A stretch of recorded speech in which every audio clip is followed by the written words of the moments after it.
Hello, family members. Hope you're having a nice day today.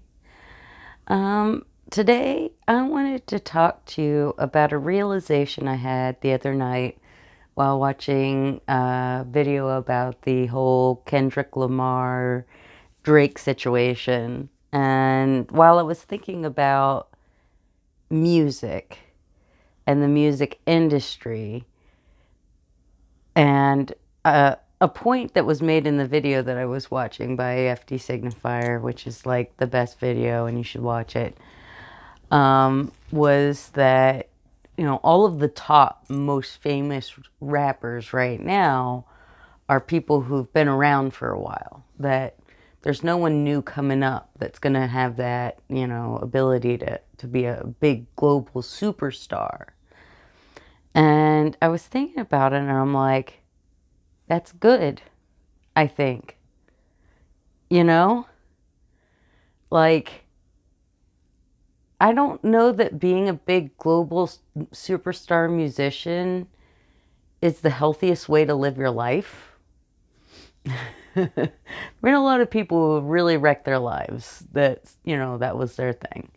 So, and I think that the fever has finally broken. I feel like the music industry is dead and music can finally be free again.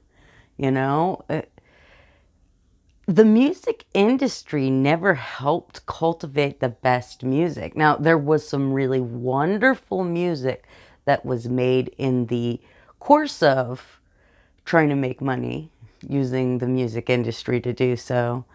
But that wasn't the point. The quality of the music was incidental. It just needed to be appealing and sell, right?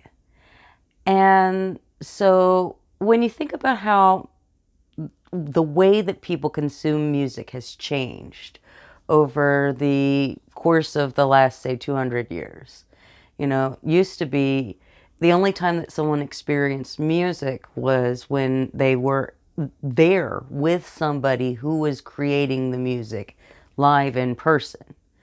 And then once we started having recording devices, the wax roll things and the early gramophones and things like that, that changed the way that people could consume music. But it wasn't until we had radio, which really brought that very broadly into people's homes, that you started really seeing the way that people talk about music changing. And you start having people who become famous, well known, rich because of music that they've recorded, right? And that's a whole different thing. Being a musician before that point in time meant that you were a performer and you were out performing all the time. And now it was possible to be a musician by just recording music and, selling the recorded music. You didn't necessarily have to always tour if you didn't want to. Which, later on we had like bands like the Beatles actually did that, And a lot of the money people were making was coming from record sales. But most musicians who entered into that system had terrible deals. And the money that was being made wasn't going to them. It was going to the record companies and the distributors and the manufacturers. And they weren't really getting a whole lot of return for what they were putting in, which was the whole product, basically. And so, even though a lot of money was being made, I don't think that you could say that system really benefited music. And what it did do is it made us sort of fake music scene that was, digestible for broader audiences. It took underground cool stuff and flattened it out and made it more palatable. That started with, artists like Elvis, for example. And while the mainstream always tried to keep that veneer of credibility, there was always an act of performance below it, you know? Um, a good thought for that is like pop punk, you know? When I was in middle school and high school, I listened to a lot of like punk rock, a lot of it like West Coast punk rock, you know, skate punk kind of stuff. And then weirdly, you know, sort of right after I got into that scene, it started being like everywhere. And you'd see all these punk bands like Blink 182 or Sum 41. For some reason, there was lots of ones with names in it, or numbers in their names for some reason. I don't know. But to me, those bands, I never considered them actually punk. But if you ask somebody who is not familiar with the punk scene, who are some of the best punk bands out there, they would probably name those bands without any hesitation. They'd probably say Green Day. Green Day might have started out as a punk band, but that's not what they are now, okay? And I like Green Day, don't get me wrong, but I don't think it would be appropriate to call what they make now punk. It's just not, you know? And it's interesting how the mainstream is going to take that little bit of that underground art and then repackage it, maybe make some good stuff along the way, and you know, find people who have been inspired by those underground scenes that are willing to be a little more, you know, consumer friendly for whatever reason. Sometimes sincerely, sometimes out of, you know, monetary desire too. You know, and it's amazing to me to think about the fact that, you know, what we think of as the best rock song of all time is probably nowhere near the best rock song that's ever been written. We'll probably never hear the best song that's ever been written because just quality is not what makes something, you know, sell. It's not what makes something available to sell. I have a friend who is a musician. His name is Jason Vandemont, Goat. He still performs here in Central Florida. If you're in the Central Florida area, check him out. He's on social media as Goat, Gote, Goat, like goatee goat.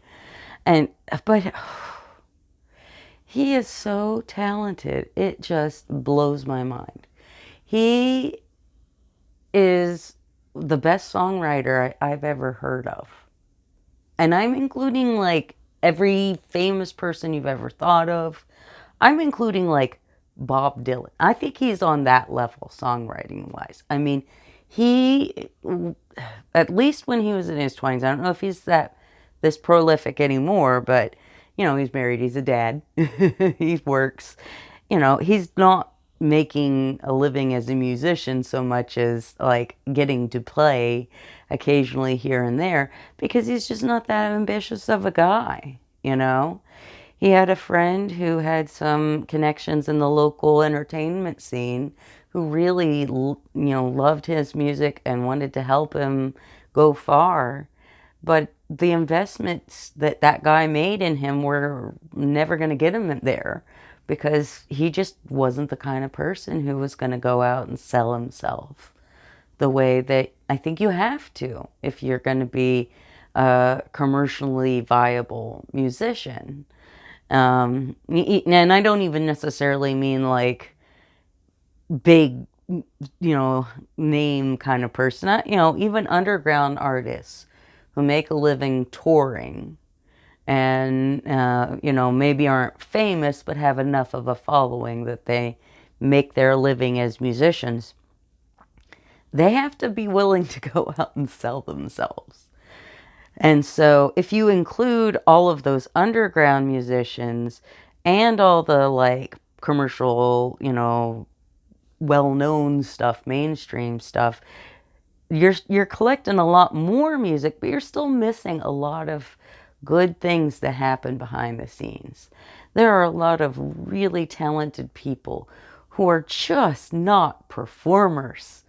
They are really good musicians or songwriters or singers or whatever. But they, aren't going to ever want to do that on stage in front of people for money. That's just not, something that they're interested in. And I think that in a way, the music industry has kind of chewed its way through the rock scene. There isn't really a mainstream rock environment. And I was listening to my mom talk about this the other day. She said, I find myself listening to more country artists, although what she means by country artist is probably different than what you're thinking of. It's very niche. But anyway, she, it's like rock's just not a thing. And I'm like, but that's not true. There's a lot of really good rock bands out there, but they're not mainstream. They might be cover bands. I've seen some really good cover bands. And I don't know why people just dismiss that. A band can be awesome without a great songwriter, okay? I've also seen some really great independent bands. Like, there are so many cool music scenes all over the country. When I was a teenager, we had a punk scene in my little, 20,000 people in the county in the middle of nowhere, West Virginia, with, no cities, no, nothing. We still had a few bands that played, and they would have little shows with whatever bands they could get to come in from wherever. And we would have, tiny audiences, 12 to 30 people maybe, And I loved those shows. They were some of the best shows I ever went to in my entire life. But you'll never hear of any of those bands, Uh, it doesn't mean they weren't amazing. And some of those guys are still making great music underground in West Virginia. And there's a punk scene, there's a metal scene, there's a rap scene. All of that exists everywhere, everywhere. And now I think that commercial music has kind of passed all of these scenes by, rock and punk and rap, and we can finally just breathe and just be. And when musicians become more popular on the touring circuit, it'll be because they have something special that brings people out. That's how people will make their money as artists.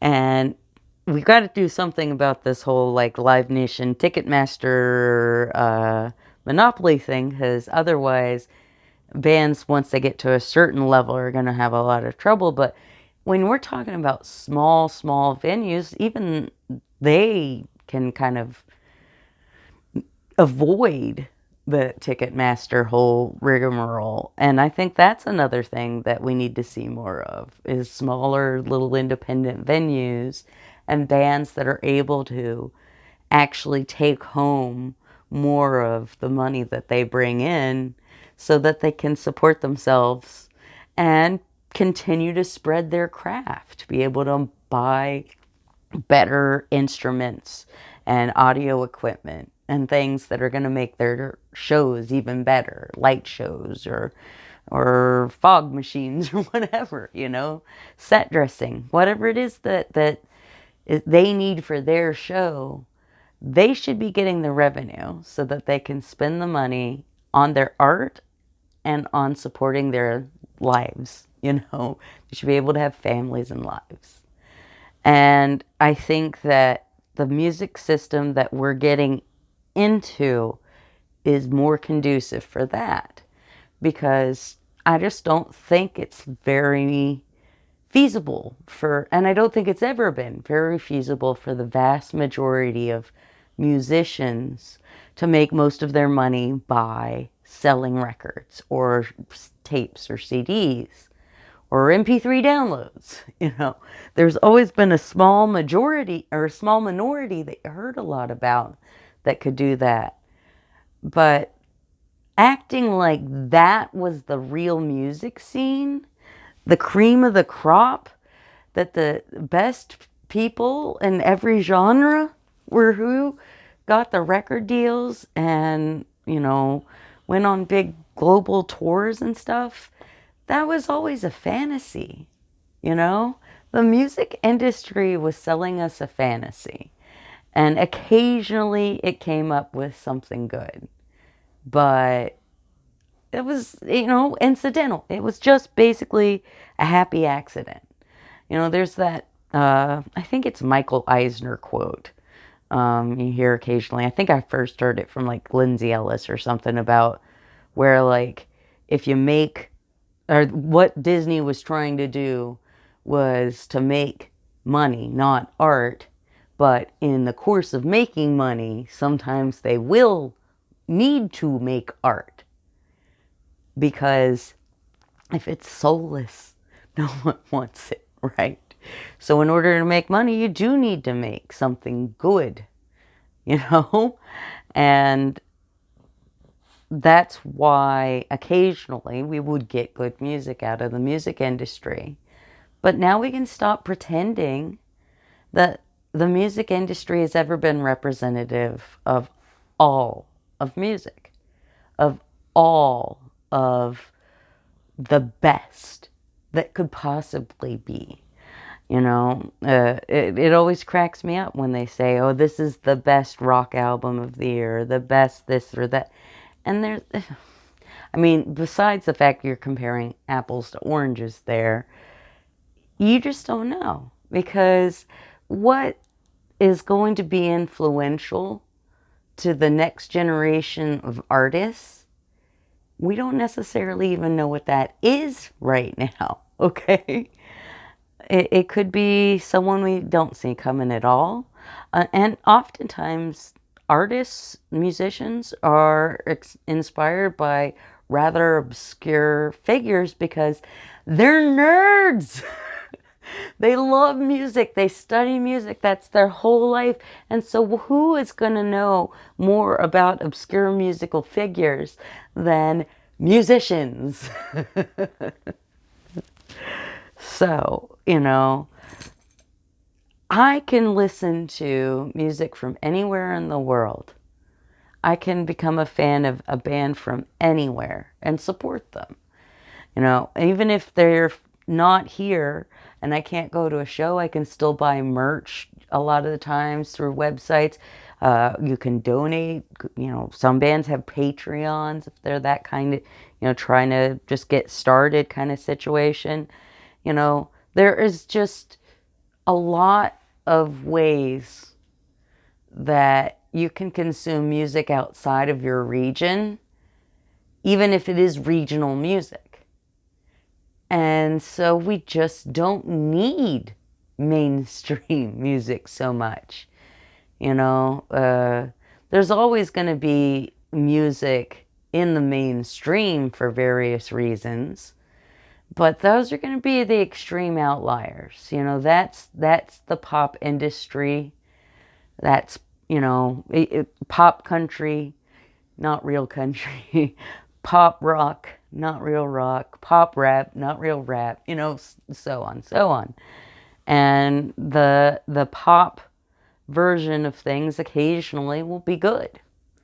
But the music industry as it was, this thing that would find musicians and raise them up and make them big global superstars,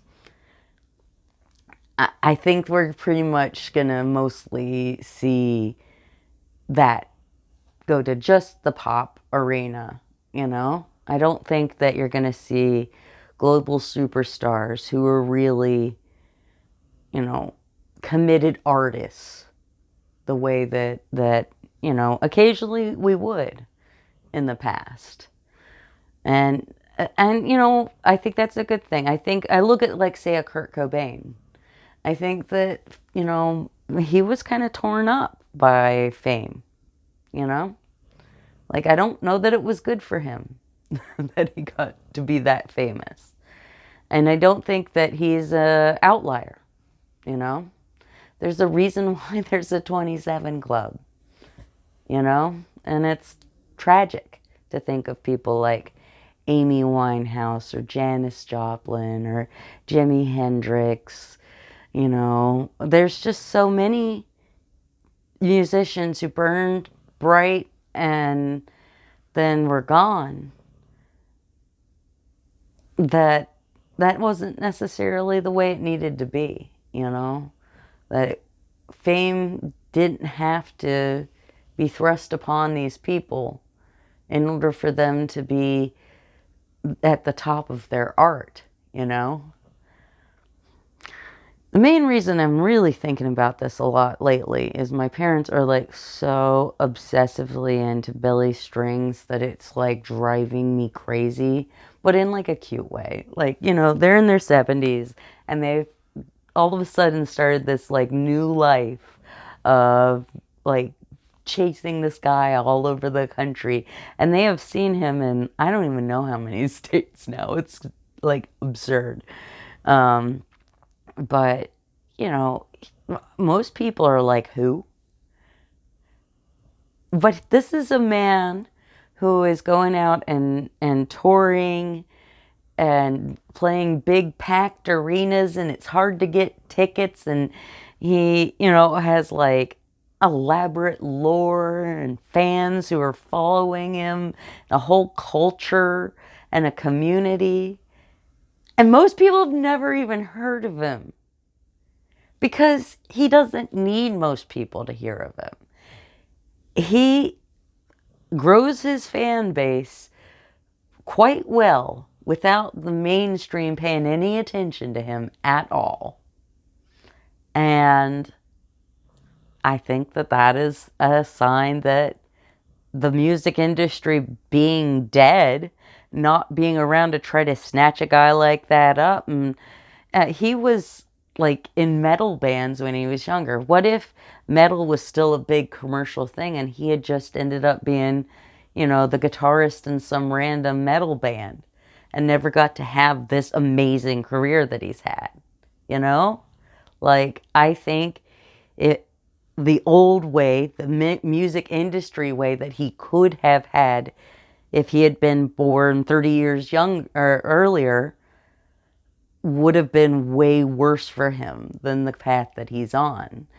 Less authentic, less joyful, less mentally and emotionally healthy, Like, I think that it's a lot easier for someone to have a successful and healthy, life as far as, like, family, friends, all of that, if they don't have too many resources. Once you get too many resources, anyone who pushes back against anything that you don't want to hear, you just throw them away and you get someone who will tell you what you want to hear. I think it's good to not get too big for your britches, so to speak, okay? And so, I think that the music industry dying, rock music industry dying, may have saved Billy Strings and maybe other artists like him, And I wonder what sort of wonderful rap we're going to be seeing from different, like, subcultures now. But then again, you only hear it if you go find it. it's going to be better than it ever was, but you have to go looking. But it's easier to go looking than it ever was. So I think it's on the whole a better situation for musicians to create their art and have as little interference with that as possible, but still be able to have, a way to support themselves. If that's the life they want to have and they have the talent and the drive for it, that they can do it. And if they don't have the drive, but they have the talent, then they can still, perform a few times a month or whatever at local venues and just still at least have that creative outlet. Like that's what really matters is the artist having the creative outlet and the audience having an opportunity to enjoy that output. And I think that we're very fortunate that we have a broader range of talented musicians that we can consume as consumers, and that musicians have a broader range of ways they can make a career in music and express themselves and have that creative output. There's so many just extremely talented people who are in our local communities all around us. And maybe we have a much better chance of actually seeing and hearing that now. And I think that's kind of great, you know? So, death to the music industry. The music industry is dead. Long live music. All right. I'll probably let you go so I can cuddle these puppies. Oh my gosh, Kimi. Are you being a sweet baby? Yes, you are. Of course, I get BB hiding back here. She's like, I don't want to. You can't even see her at all. It's so funny. But they're here. My girls had to back me up. So take care of yourself, family members. If you have any pets, give them a cuddle for me. All right. Bye.